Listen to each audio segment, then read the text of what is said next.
Hello friends, if you're new, welcome to my channel.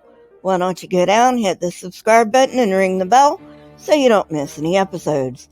As for my fans and subscribers, thank you very much for the patronage. You have no idea how much it means to me. Today's topic, the emergence of Israel, David, and Solomon. Not much else I need to say, let's get on with the video.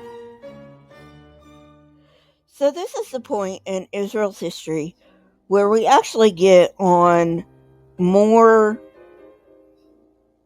steady footing historically.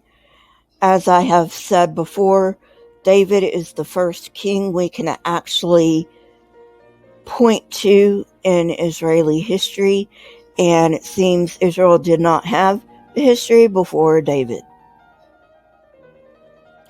The Bible asserts that David, Saul's successor, reigned for 40 years, and so did his son Solomon. This king's death is traditionally fixed about 920, placing David's reign circa 1000 to 960 CE. However, these regnal years are obviously rounded. They also have significance in Jewish literature. It's more likely, then, that David reigned around 980 to 950. He began his rise as an outlaw who attacked Philistines at Hebron. This site has been partially excavated and has been found to have some Iron 1 and Iron 2, but little else can be said at this time. 2 Samuel 10, 6-19 tells us that David fought against the Ammonites who conspired against Israel with the Arameans. Of the towns mentioned in David's battles is Rabbah, identified as modern-day Ammon, where the only relevant data come from. According to the Bible, Saul died while fighting the Philistines on Mount Gilboa, but this makes little sense either topographically or militarily. In addition, we have no evidence that the Philistines were ever that far inland. There is nothing to support David's alleged wars with Ammon. The alleged conquering of Syrian city-states and Transjordan tribal kingdoms are equally not credible, and no evidence for these has ever been found. These kingdoms have their own history, leaving no room for any sizable Israelite presence in the Iron Age too. The one incident that these writers may have had reliable information on was David's battle with Hadaezer, king of Zobah. Although the account of the battle strains credulity, mention of Hadaezer is not. We do know he ruled Zobah, but we do not know when. Wars against Philistines are also probable, although the Bible in all likelihood exaggerates them. One thing that we know is exaggerated is the geography, which was not Philistine. The Bible also tells conflicting stories, which there are no surprises there. Samuel says that David conquered Gezer, but 1 Kings 9:16 claims that it remained non-Israelite until the time of Solomon. It is highly unlikely that David subdued Gath. Destruction of Stratum 6 dates to the 11th century. This is way too early. While Bible writers may be correct that Philistine expansion posed a threat to David's tiny kingdom, the idea that this king subdued all Philistine threat is unrealistic. At best, he kept them at bay. As I said earlier, we now get on firmer historical footing, and we do have archaeological evidence that a King David did indeed exist, and he ruled over Israel. The Tel Dan Stela refers specifically to the dynasty of David and attests to an Israel. This stela was found sometime between 1993 and 1995 as an incorporation into an outer wall destroyed by the Assyrians in 732.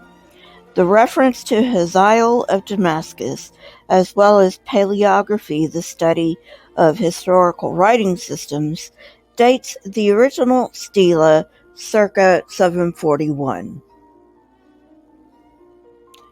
I don't mean to insult anyone's intelligence, but I do want to make sure that everyone knows that just because there was an historical David does not mean that this historical David was the David of the Bible.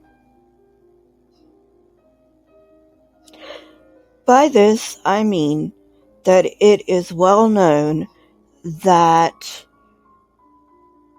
ancient nations tended to brag about their kings and assign to them things they never did. The Bible shows Solomon as the hero of the golden age of Israel.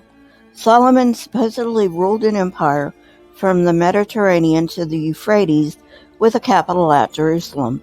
According to the Bible, he took annual tribute of gold amounting to more than 400 pounds of gold. Most of the Bible at this time is obviously legend. There is no supporting evidence. Solomon supposedly established a friendly relationship with Hiram I of Tyre, known also as Ahiram, who we do know existed and ascended the throne of Tyre circa 970 to 930 BCE. There is no evidence that a resplendent Solomon's Temple ever existed, though to be fair, Temple Mount has never been excavated. Since Temple Mount is sacred to 3 world religions, it might not ever be excavated, at least not anytime soon. However, it is highly doubtful that a detailed description of a temple in the Jewish capital would be totally fabricated. It is quite possible that this temple stood until the Babylonian destruction of 587-586. One reason we believe the temple itself was real is that we have parallel examples in the Levant at this time. The distinctive plan of 3 rooms fit into one long room plan can be found in the Levant as far back as the early 2nd millennium. 2 very close parallels of this temple plan can be found at a 9th century Aramean site, Tel Dan in Turkey, and a temple in An-Dara in Syria. This temple in Syria has many features of the Jerusalem temple in the Bible, including the long room layout, twin columns at the entrance, an inner sanctum that housed the cult object, cherubs guarding the entrance, and decorations of chain designs, lilies, pomegranates, lions, and bulls. Of course, none of these parallel examples prove the existence of Solomon's temple, but it does mean that the biblical description is at least partially plausible. The rulers of other petty kingdoms built the same kind of structures to themselves as Solomon did. The most controversial evidence related to Solomon concerns the city gate and casement wall at Gezer 8.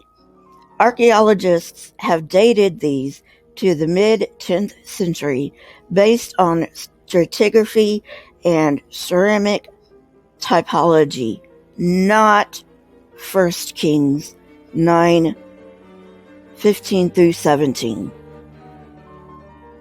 However, the data partially supports the Bible in this instance. In this text, Solomon takes over a city that the Egyptians ransacked and rebuilds it. The same kind of gates and walls were found at Megiddo and Hazor, which Yadin tied to Solomon's central administration in Jerusalem. Well, friends, that's it for today. I hope you enjoyed it. If you did, hit that like button, press the subscribe button, and if you want to leave comments in the comment section, you may do that as well. It helps the YouTube algorithm. Also, please check out my merch stores. One's on my website, one's on Teespring. Links are in the description. If you wish to contact me, you may do so. Best way is Twitter. Next best is email. My Twitter, Discord, email, PayPal, website, and Teespring links are in the description, along with the source that I used for this video. Keep learning and searching for truth. Here are a few videos from my library. If you have not watched them yet, go ahead and watch them and tell me what you think. Until next time, friends, stay safe and goodbye.